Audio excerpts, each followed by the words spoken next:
posted a quote earlier saying that you are not responsible for your mother's happiness and you never were. I got such a huge response from people saying that they really needed to hear that today. Today is Christmas Eve, tomorrow is Christmas Day, so you know, lots of mama drama going on. So I figured I should probably make a video about this to help you guys to dive into why so many people needed to hear that today, and what exactly mom is doing during this time of year, and what you can do to make it a bit easier on yourself as you deal with this family drama that's going on during Christmas time. So for the purpose of me not rambling too much in this video, I'm just going to use mother as the main character on what we're going to talk about here, but you can replace mother with father, ex-spouse, soon-to-be ex-spouse, brother, sister, whatever family member it is that is the narcissist who is, you know, trying to sabotage your Christmas and your holidays and whatever, like whoever's making you lose your shit. So what exactly is mom doing during Christmas time to kind of drive you a little crazy? Is she guilting you?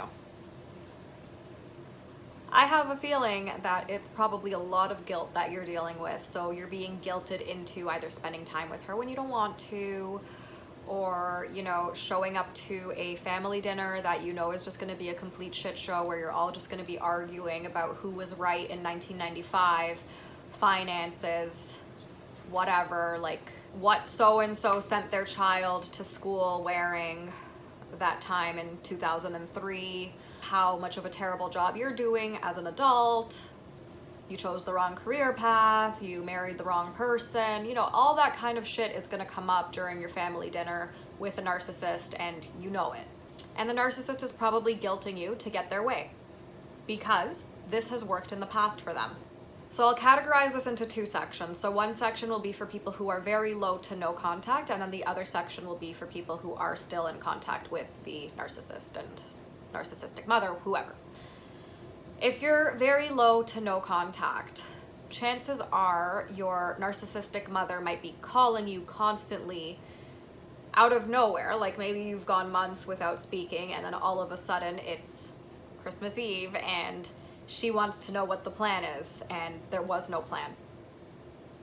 So, you know, she's trying to make you feel guilty that you're not spending Christmas with her and you're doing whatever you're doing in your own life, and that's just so wrong, and she's trying to make it wrong and make you feel that that's wrong.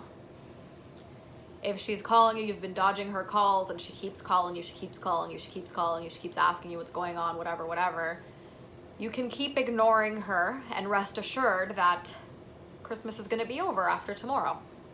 So if you need to block her phone number, do that. If you need to shut your phone off, do that.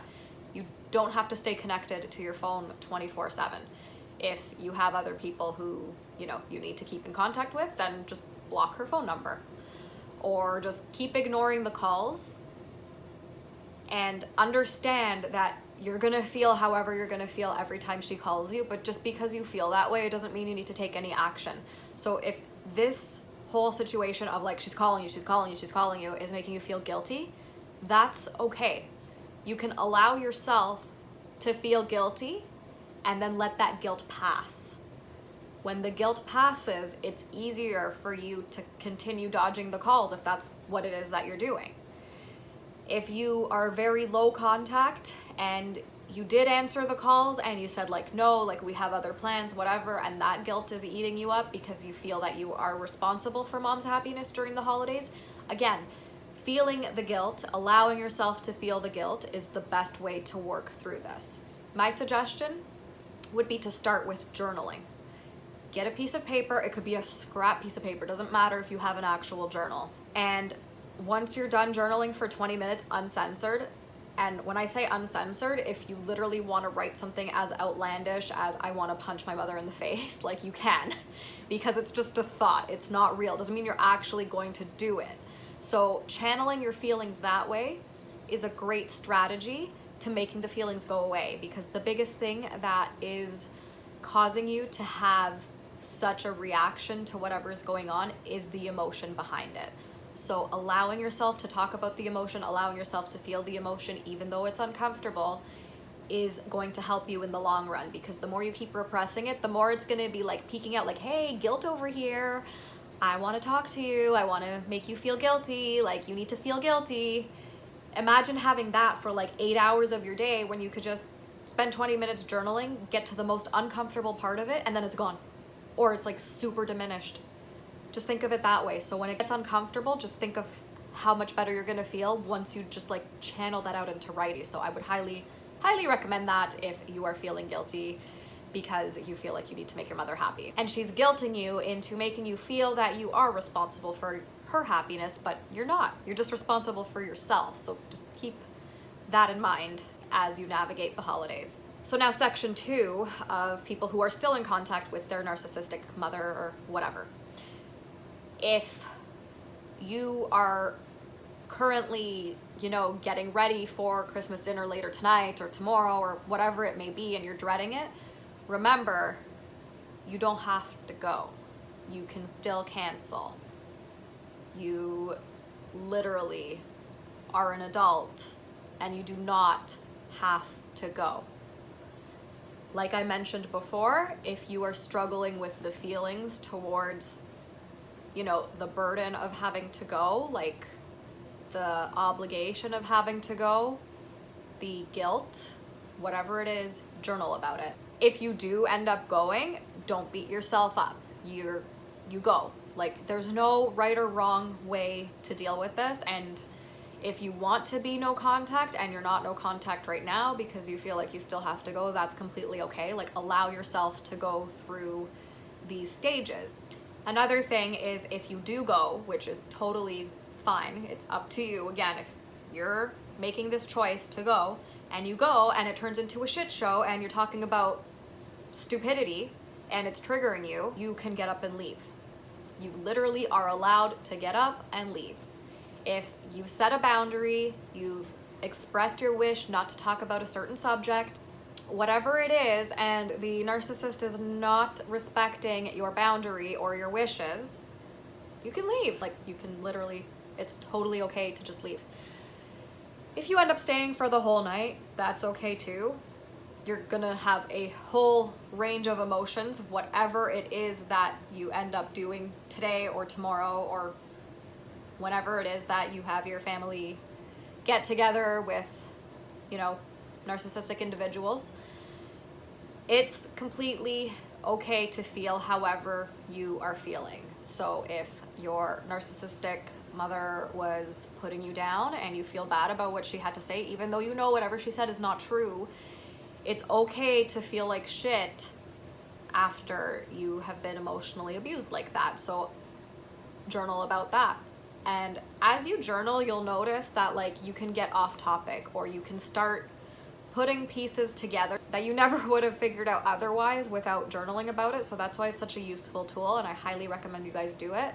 And just the most important thing to do is to remember that this is not your fault. The way that they're treating you is not your fault. You didn't do anything wrong to be treated however you're being treated. It is completely 100% them. They want whatever they want, and they don't care how they're gonna make you feel by wanting what they want and getting what they want. So that means guilt tripping you, making you feel like shit, whatever it is. It's worked for them in the past, and that is why they continue to do it. Even if you've expressed a boundary to them, they're still going to do it because it has worked in the past, and they're not taking you seriously. So if someone's not taking you seriously, especially when it comes to this kind of stuff, that they're not a person that you particularly need in your life. And if that's a parent, it is like the worst pain that you can deal with emotionally when it's a parent that you have to cut out of your life. So I completely appreciate that, because I went through it myself. And you just have to allow yourself to go through all of the feelings that come with it, because you don't have to keep putting yourself through hell to make somebody else happy. It's your life. You're not living for your parent. As much as they tried to make you believe that, your whole life probably, that you're in existence because to make them happy, That's not how life works. That's not anything you're under obligation to do. So just keep that in mind. I hope this video helped. Feel free to share it with anybody who you think might benefit from watching this. The holidays are always, you know, a super triggering time for a lot of people, so I do hope this helped. Whatever you decide to do these next couple of days with respect to narcissistic family members, I wish you the best of luck. You'll get through it. You got this. And most importantly, as I always say, allow yourself to feel your feelings towards the situation. Do not repress that shit, because then it's just going to, you know, accumulate. So it's very important to express your emotions and your feelings.